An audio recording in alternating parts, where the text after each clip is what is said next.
And welcome to another episode of Rosen Sports Monday. Mark Rosen with you. And on this hot July day, as we all know, we're kind of steamrolling towards the start of Vikings training camp and exhibition season and the regular season. And we will be delving into all sorts of Vikings information and podcasts and special guests as time rolls on here in July. But these next couple of weeks gives me a chance to kind of personalize it a little bit more, aside from sports, the Vikings, and everything else. And I'll introduce my special guest here in a minute. But I think I've been, I was very open about the personal, crisis that I was going through when my wife Denise was diagnosed with a brain cancer back in July of 2018. It was, there was nothing specific that had happened, and she had trouble finishing her crossword puzzles, or when she was out with my kids, adult children that were in town, she couldn't add up the tip with things, just little things that were popping. And eventually she went to see her doctor and said, you better go get an MRI. And I went along with her to the MRI thinking this thing's going to be over in a half hour and I'll go home. Well, my cell phone rang, and it was her personal doctor. And I'll never forget. She said to me, Denise has a brain tumor, and you need to get down to Abbott Hospital right now. And it put me down to my knees. And she said, make sure Denise has her cell phone on because I need to call her and tell her. So I'm thinking, oh my God. And I'd given Denise a couple of Xanax because she's very claustrophobic about the MRIs, as I am, but not as bad as she was. So she, I was thinking she took them and she was kind of, out of it a little bit. So, we were leaving the facility, and she goes, what was that about? I said, well, Dr. Chasm called, and she wants you to have I'm like shaking. I want your cell phone on. She wants to talk to you. So I could overhear the conversation in the parking lot. And she said to Denise, you got a brain tumor, and you have to go to Abbott Hospital right now. I'm thinking that they're going to perform surgery or whatever the case may be. But she was so out of it, she didn't really react. She didn't scream. She didn't cry. She just kind of was like, I don't know what's happening. So I remember we're driving down 35W, and she said, you think we have time to stop at McDonald's? I said, no, honey, we don't.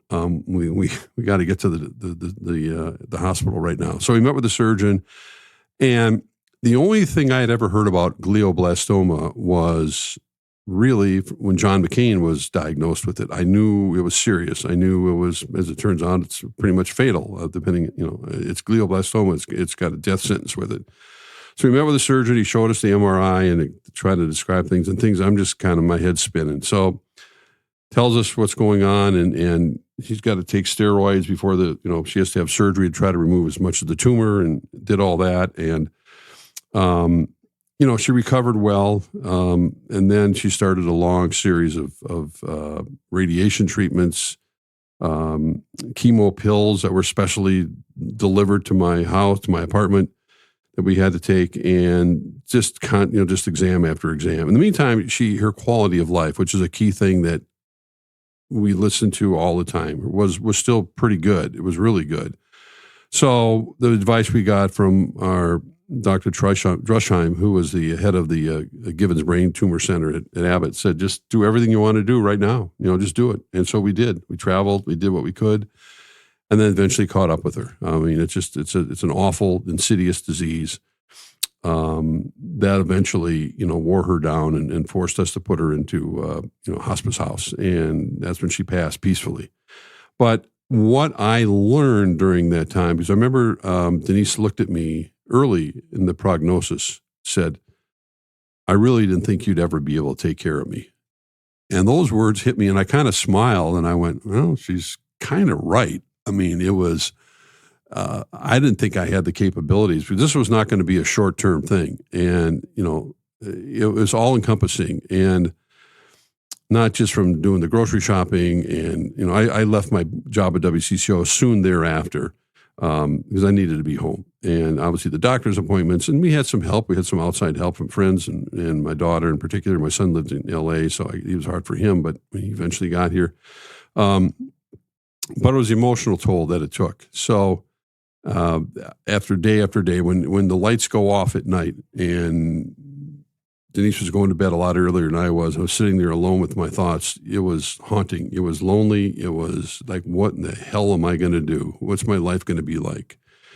So that's was sort of catapulted me to to deal with this in an open fashion as best I could. I had to be very, very careful of protecting Denise's privacy during that time, but I also wanted to reach out via social media in particular. I talked about it in my radio show a little bit about what is going on. And I think it was very important to try to tell people because I know a lot of people in their own way are going through this. So I did that, and I think it was really beneficial. I got a lot of great feedback about it, but still, as I said, trying to protect Denise's privacy and what she was going through because she's a very private person anyway.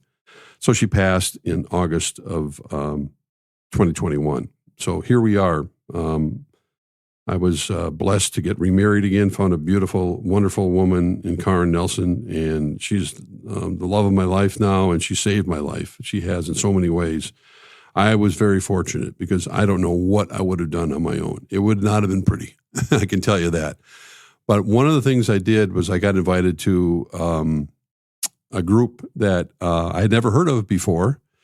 It's called Jack's Caregiver Coalition. And with me today, pretty good segue, a gentleman named Kyle Woody, who's the founder and executive director of Jack's Caregiver Coalition. Kyle, welcome to the podcast. I really appreciate you being here. It's good to see you again, my friend. And let's just start at the beginning. How in the world, let's just start with this. What is Jack's Caregiver Coalition? It's all-encompassing, I know. Yeah, it's a great question, Mark, and I just want to thank you for having me and also just acknowledge how difficult it is to tell that story that you just told and how important it is to do that. And because we relive it, right? When we tell these stories. But I also think every time we tell it, it has a little less power over us. Mm-hmm. I know that's that's been the case in my life. And I've told my story many, many times. And every time I won't say it gets easier, but it gets more clear as far as what I learned from it and what I'm trying to teach others. But I just want to acknowledge and you mentioned showing up at our fundraiser, and I remember I've been to a lot of fundraisers. I've seen a lot of MCs from local news companies do that type of gig, and I've never seen it done with the level of vulnerability that you brought to the stage that evening, and it was inspiring, not only to me, but to everyone that was there. Well, I appreciate that. It was very meaningful to me, and I know, obviously, you had life before Jack's Caregiver Coalition. You were in construction for a long time.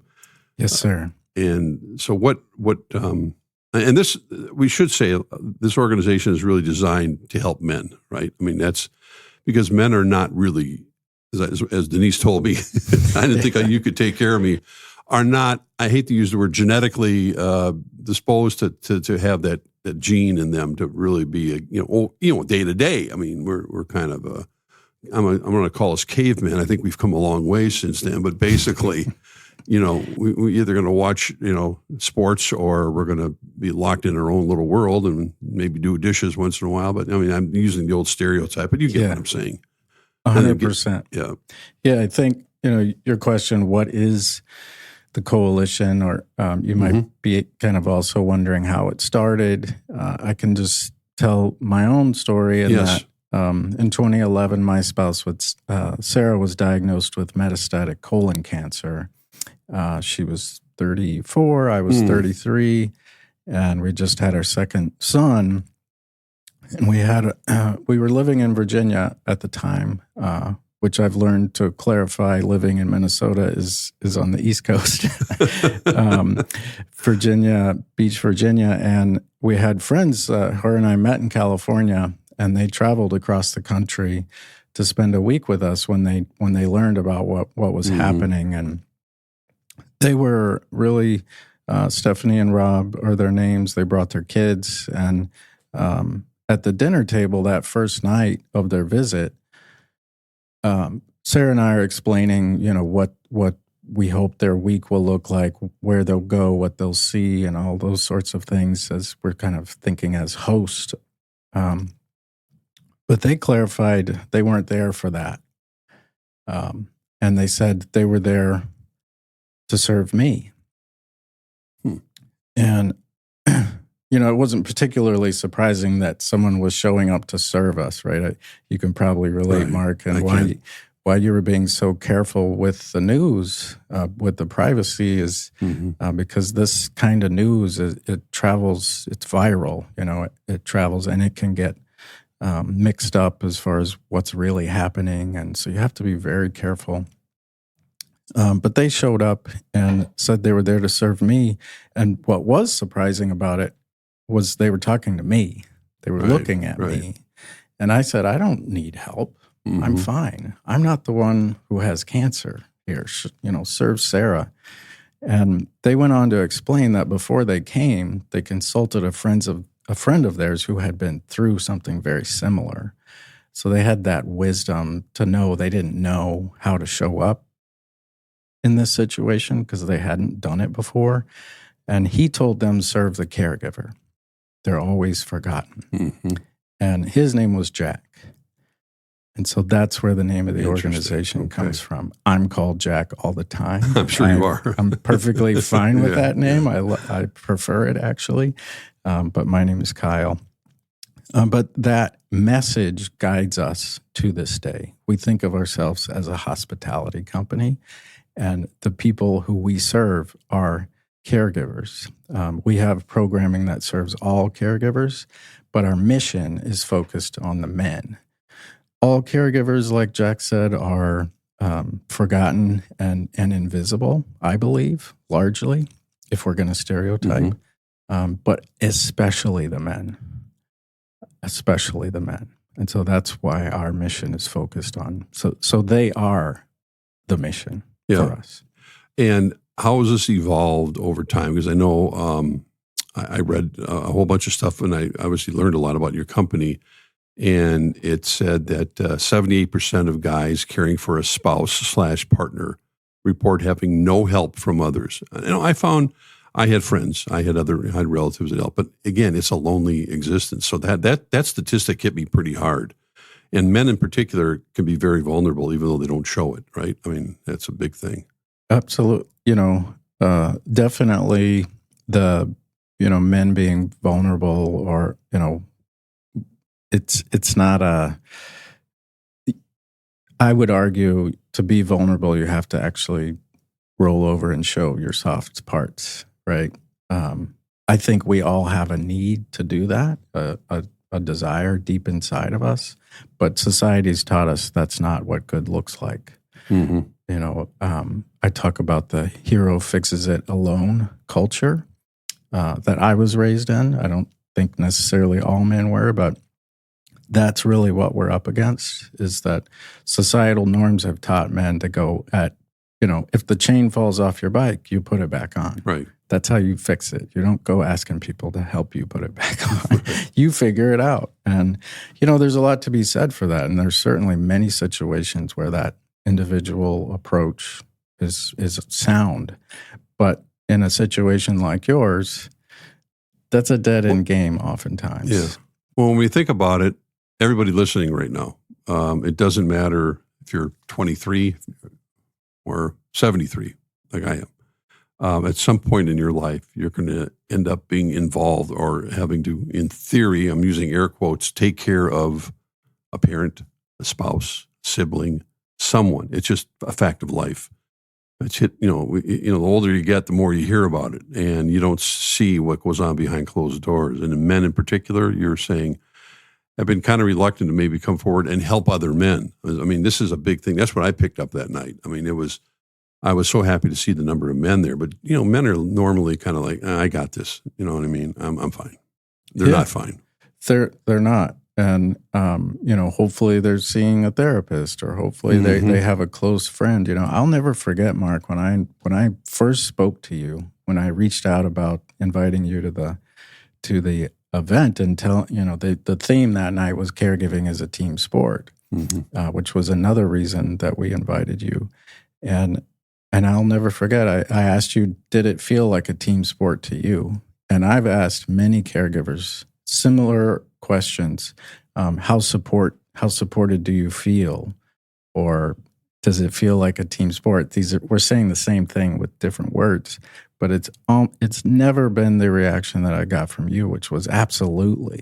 Mm-hmm. You said absolutely, and that's when I knew instantly you were the right person for this gig, because that's what we want to shine a light on, is that it can feel like a team sport. It can be an experience that's not awful and causes trauma that you spend the rest of your life healing from, if you invite others into that journey. And I'm not saying you need to invite dozens or hundreds. Just don't go at it alone. That's just awful. Is that message now, because of what your coalition does with men? I'm not sure. You can probably give me examples of how you get men together who would otherwise maybe not seek a therapist or something, that they can console, they can talk with other men experiencing the same thing, whatever. How does it work? Yeah, great question. There's really, we have a myriad of programs, but fundamentally what they're all designed to do is connect caregivers to other caregivers who have more experience. And so as a result of that experience, they have more wisdom. And so it's really that simple. So sometimes that's a conference, sometimes that's a support group, or discussion group. So sometimes we use discussion group because it feels a little more accepting to men. Support group has a bad rap, from these movies like Fight Club, and trust me, it's nothing like that. You would be shocked at the amount of laughter that happens in these groups. So sometimes it's a group, and more often than not, when we encounter a new caregiver, it's a one-on-one relationship with either a staff person at Jax or a volunteer coach. So a lot of folks who've received our support reach out and want to give support. Sometimes that's financially, sometimes that's, hey, I don't have money, but I have time and I have wisdom, and I want to turn all of that pain into some purpose. And so we connect that coach, that volunteer coach, with the new recruit, the newbie who's Mark Rosen on that day when you get that call and your whole chessboard has just been cleared. That's when we want to show up. That's when we stand the tallest, is in those moments. Again, we're talking to Kyle Woody, who's the founder and executive director of Jack's Caregiver Coalition. For men who are listening right now, and maybe they're in that position or they know someone like that, how does one go about, breaking that wall down and getting a hold of you and getting involved with the coalition? Yeah, so you can go to caregivingisateamsport.com. That'll bring you to our website. And the thing I encourage folks to consider is, on the homepage, you can book a 15-minute call with one of our staff members. And just let's have a chat. We're going to listen to what you're facing and what your struggle is in that moment. You might be thinking, I don't know how I'm going to pay for this. Or you might be thinking, I don't know who to ask questions. I don't know what my questions should be. Like, whatever it is, our team is going to listen to that, and then we're going to offer solutions or resources. It's there are so many fabulous community partners that we work alongside with who have expertise. So I'm thinking of Cancer Legal Care, who provides free legal services to families facing cancer in Minnesota. A lot of people don't know about them. We do. And so that's an example of where you might end up. You might also end up in a relationship with a coach. But it's up to you. And there's, thanks to the generosity of our donors, there are no fees for any of these services. There's no paywall. And so that's how I like to kind of break down the fear of signing up for something, it's like maybe you're afraid it's a subscription that you can't get out of or something like Exactly. that. It's not. It's like, let's have a conversation, and it'll be absolutely no more than 15 minutes. But history tells me 90% of those calls go 30 minutes to an hour. Amazing. And that's not us pushing that. Let's take a quick break, and we'll come back and continue our discussion. But I want to hear from our terrific sponsors, Lexus of Wayzata, Lexus of Maplewood, thanks to our good friend Charlie Swanson, and Broadway Dental, Dr. Ben Stein as well. So we'll hear from our guys, and we'll be right back with more on Rosen Sports Monday. Hey, Rosie here for Broadway Dental and my good friend Dr. Ben Stein. I'm a patient of Dr. Stein's at both his sleep apnea clinic and dental clinic. He has a newly renovated and conveniently located dental office in Northeast Minneapolis next to Certix. I mean, it's the most modern facility you could possibly find. Dr. Stein has a great chairside manner. He's nice. He's understanding. He obviously knows his stuff, and he'll spend quality time with each patient. We'll make sure they are properly cared for. I want to talk about beyond the obvious dental care is sleep apnea. I was diagnosed with it years ago, and I was stuck with that silly, cumbersome CPAP machine, and I couldn't wait to get rid of it. And I mentioned it to Dr. Stein, and he set me up with his sleep appliance area. And it's the easiest thing in the world. You just pop an upper, lower appliance in each night.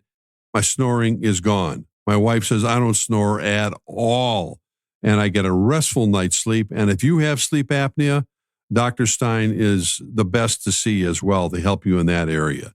So if you want to contact them in Broadway Dental, give them a call at 612-379-2300. That's 612-379-2300. Hey, Rosie here for Lexus of Wayzata and Lexus of Maplewood. If you're in the market for a new luxury vehicle, look no further than my good friend Charlie Swanson at Lexus. Whether you're on the west or the east side of the Twin Cities, they have got you covered with two great locations, Lexus of Wayzata and Lexus of Maplewood. Check out the all-new Lexus TX, a spacious SUV with 3 rows of seating and plenty of room for all your gear.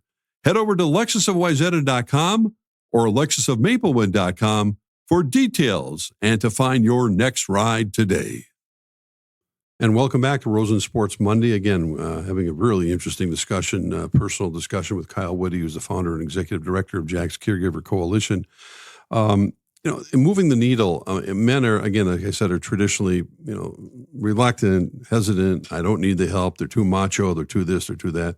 So have you found as this organization continues, I wish I would have known about it. I did use a therapist, wonderful woman who helped me dramatically during that time when Denise was sick, and it just helped, take care of me a little bit. But I didn't know about your coalition, so people now are hearing more and more about it. Are you finding that they're breaking the wall a little bit, that men are a little more open to be vulnerable and to express themselves? Absolutely. When we're able to be invited into their journey, I have not seen one case, and I've not seen them all, but I personally have not seen one where a gentleman shows up in a coaching conversation or a group or a conference and doesn't immediately feel like, wow, this is for me. Like, this whole thing is designed. Everyone here is thinking about how to make this better for me and how to equip me for this journey.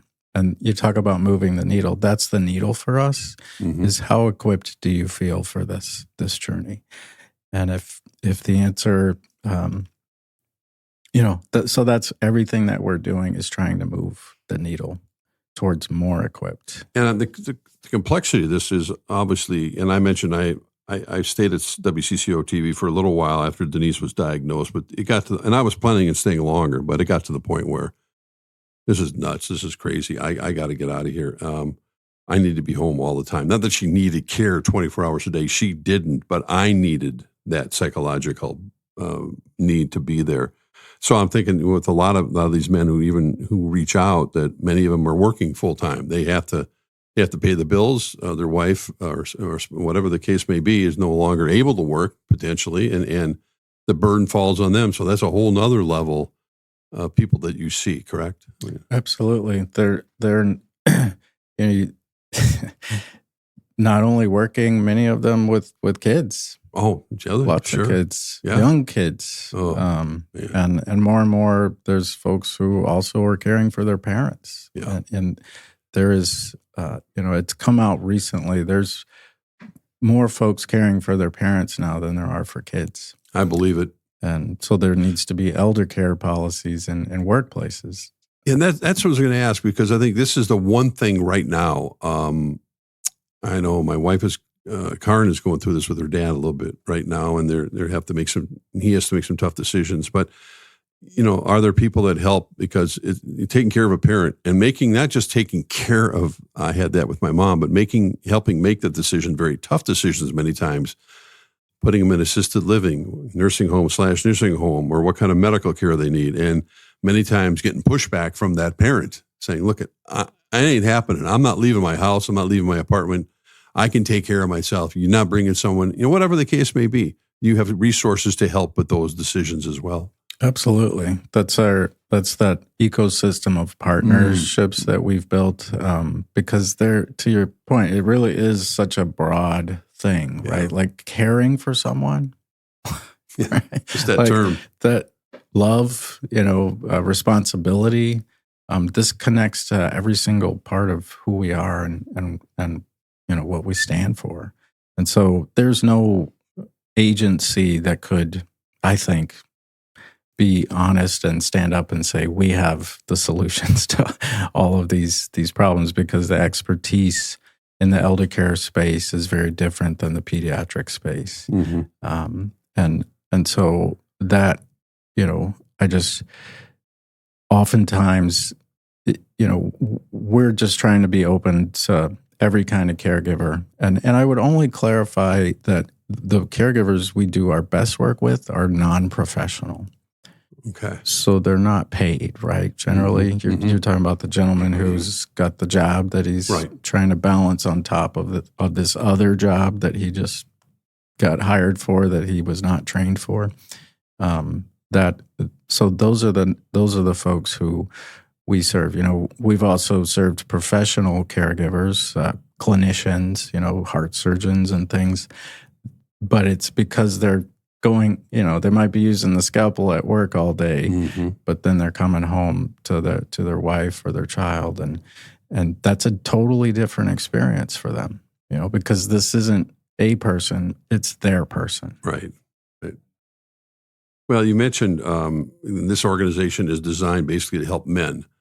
What role do women, their spouse, et cetera, play in this as the man is hopefully getting advice and help and whatever the case may be as this journey continues?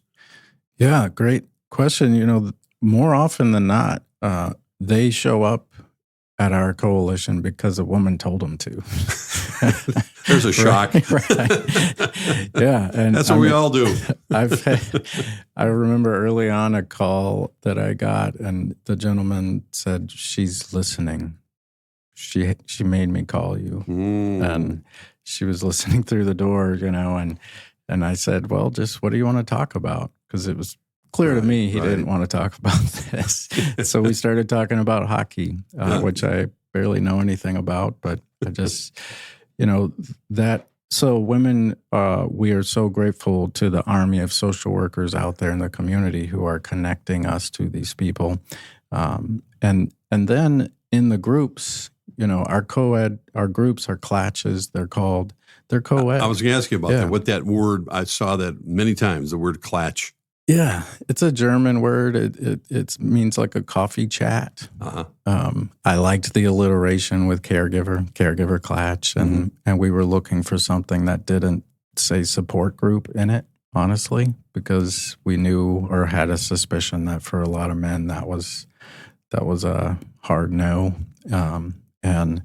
But that's what it is. Yeah. Like fundamentally, that's what it is. It's just we do them at Urban Growler in St. Paul up in the hayloft. Nice. And our staff member welcomes you and then brings you upstairs, and it's free food and drinks.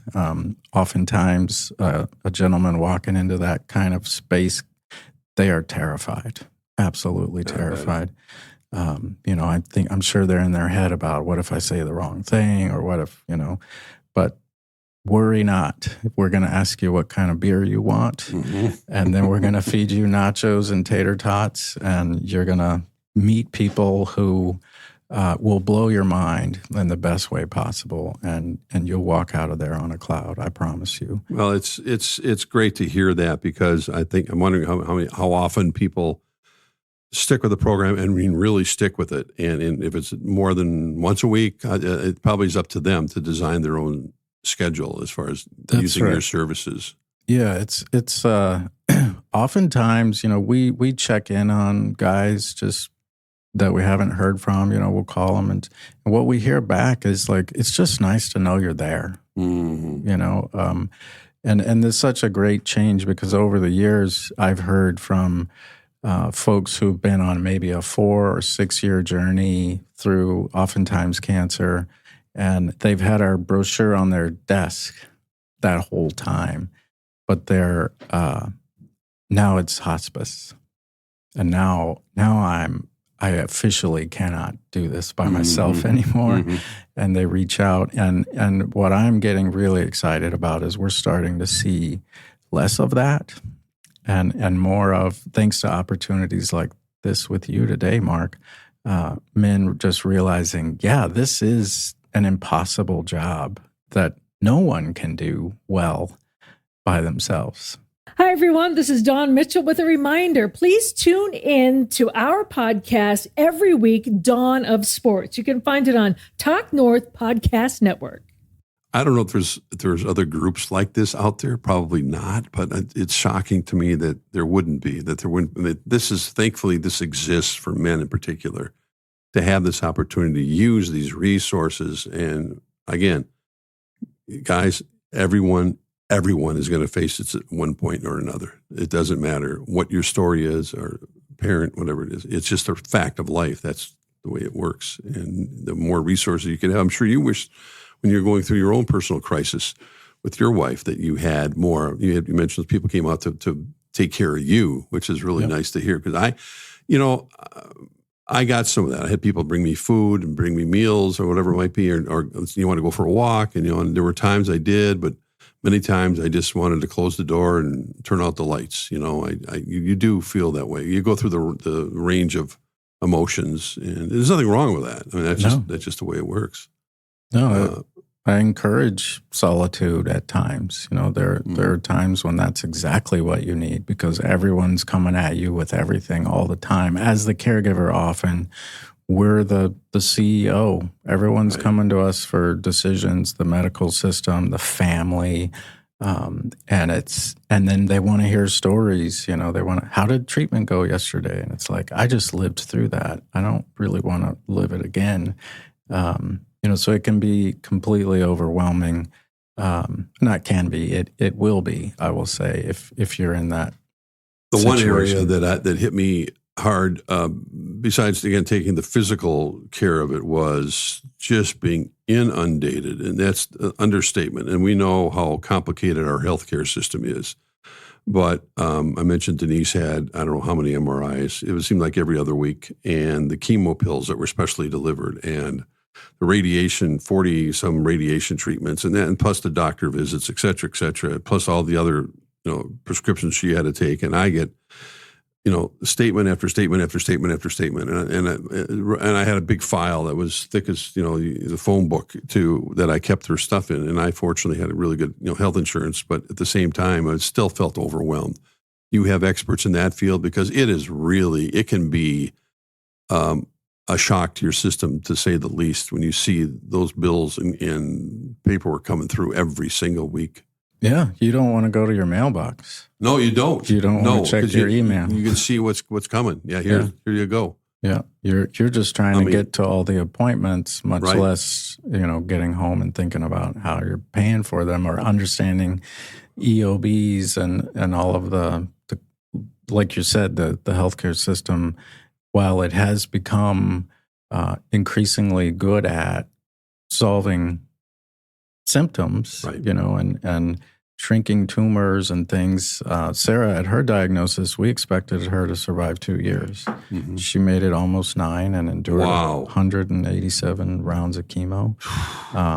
And some of that is because of all the advances in medicine. Right. You know, there's money being raised every day for every disease you can think of. And so these really sophisticated treatments are, you know, we got 7 more years than we expected. And not all of them were great. There were some that were unspeakable suffering, but there were some that were magic. And so I stand in complete gratitude for that. But it's also true that there is, for the caregiver, increased uncertainty. You know, you think, okay, I'm planning for 2 years. Right. You know, Right. I was planning to move here, and then Sarah would die, and then I would move to somewhere that I knew somebody, because I didn't know anyone in Minnesota. Interesting. And so uncertainty for caregivers is something we see that's universal, because the truth is, those clinicians, and they're doing less and less of that, saying we think you have 6 months or 6 years, or trying, and the patient and the caregiver wants that information, but they're getting better at admitting they don't know. Nobody knows, Right. But that's really hard on the caregiver. I just thought of something, because at the gala that I attended that night, there was another gentleman who came up, and his family, his surviving members of his family was there, and he kind of echoed what I had said. But I kept thinking as I was there, it was healing for me to be there that night. This is post, as I said, when Denise had passed away, obviously, and the gentleman came up after me, did the same thing. So it seems like it doesn't necessarily have to end when your loved one passes. I mean, in other words, the resources are still there, because that's when it really hits you, because you know what? Guess what? The meals stop coming, the phone calls stop, the well wishes, the sympathy cards, everything might be, and all of a sudden you're alone. Or Yep. that's the case. I got goosebumps right now thinking about it, because that's the reality of what happens. All that care, all that help, all that, phone calls and caregiving, and basically it's not, and no one's fault. It's just a fact of life. People have their lives to go on with. So it's great to know that there's a place like yours that could offer that help. Yeah, and that's something I'm so proud of at our coalition is we've designed a program that is, for many, due to restrictions in the way that healthcare paying works, that when you are getting support and your person passes, a lot of times you have to go somewhere else. Like you need a different agency. Not with us. We developed a program we call Sequel Makers. And we came up with that to, there's stigma attached to widowers and widows. Right. It's just kind of I don't know, I can't really explain it, but we love to bring a positive outlook on things. And so the idea that we're making the sequel to our life, that this could be as the next movie could be just as good. Right. It could be, but it's going to take work. Yeah.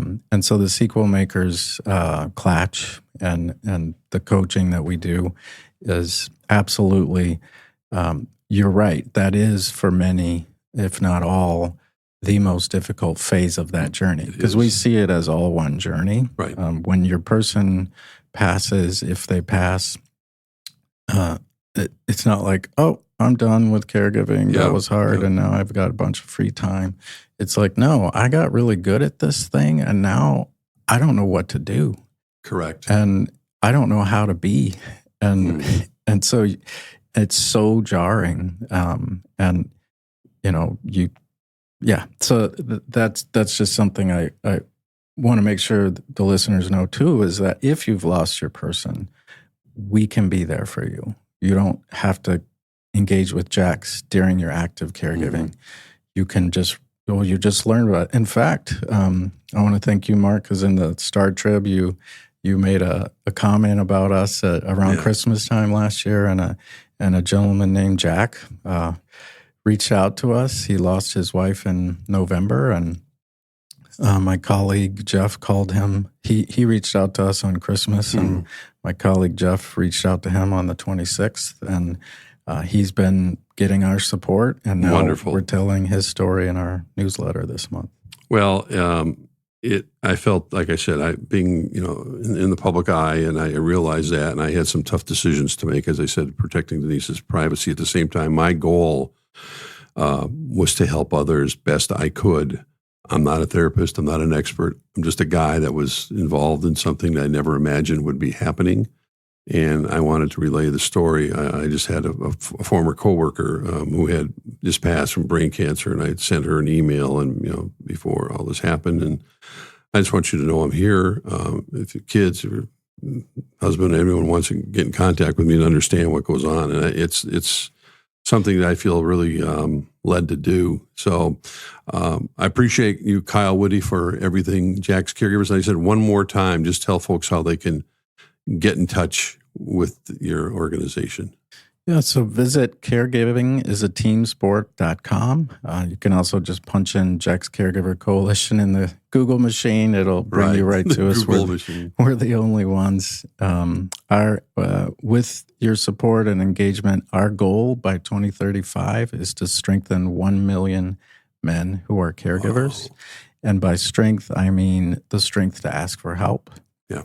The strength to show up with heart, with your full self, and the strength to care for yourself to the same extent that you care for your loved one throughout that process.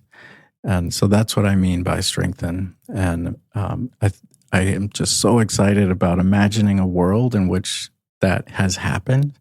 I imagine men are in that situation are athletes of compassion. Mm-hmm. Because if you've never been challenged to give compassion on a daily basis, you will understand how difficult that is. And I would argue it's more difficult than anything physical you could possibly tackle. I imagine that it's no longer just a woman's role, mm-hmm. Because the last time we checked, it's not. Love and responsibility aren't just something women do, right? No, 100%. Yeah, and that it's not a solo burden, and that's where I love this idea that caregiving is a team sport, and that more and more we need to move away from this idea that, Mark's the caregiver, right, right. What do you need, Mark? It's like, no, let's all get in there and get messy and help Mark with this. Right. So that's our vision for the future. I love the way you said the strength to ask for help. That's so important. And Kyle, this has been great. I really appreciate it. I love being on the outside looking in, but I love to be involved with the organization. It was one of the most meaningful nights I've ever experienced post the passing of Denise, and it's helped me move on. So good luck, and always here for you. Thank you so much, Mark. You bet.